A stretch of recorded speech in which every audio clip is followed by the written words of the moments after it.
অনেক দিন আগেই শেষ হয়েছে সন্ধ্যা তারা।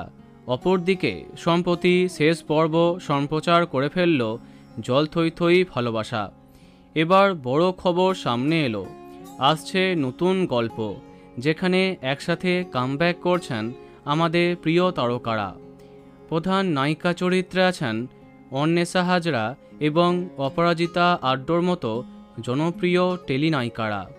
নায়ক চরিত্রেও জনপ্রিয় নায়ক। আসছে নতুন গল্প 5 নম্বর স্বপ্নময় লেন। মূলত একা থাকতে যারা পছন্দ করেন না, চলার পথে একজন সঙ্গী বা বন্ধুকে সবসময় পাশে পেতে চান, তাদের জীবনের গল্পই এবার বড় পর্দায় জীবন্ত হয়ে উঠবে।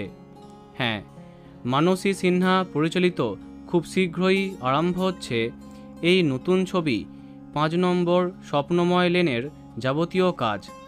এই ছবির মাধ্যমে সন্ধ্যা তারা ধারাবাহিকের পরে পর্দায় কামব্যাক করছেন সবার প্রিয় অন্বেষা। বিপরীতে কে আছেন জানলে অবাক হবে। তিনি হলেন অর্জুন চক্রবর্তী। হ্যাঁ, এবার অর্জুন অন্বেষাকে একসঙ্গে দেখা যাবে এই গল্পে। এছাড়াও অন্যান্য প্রধান চরিত্রে আছেন ফাল্গুনী চ্যাটার্জি, পায়েল মুখার্জি, খরাজ মুখার্জি, সোমা ব্যানার্জি, অপরাজিতা আড্ডো প্রমুখ তাবর তাবর জনপ্রিয় তারকাদের। তো বন্ধুরা, কেমন লাগলো এই জুটি কমেন্টে জানাতে পারো। ভিডিওটি লাইক এবং শেয়ার করো। এই রকম আরও অনেক ভিডিও পেতে সাবস্ক্রাইব করো কারেন্ট পজ। ধন্যবাদ।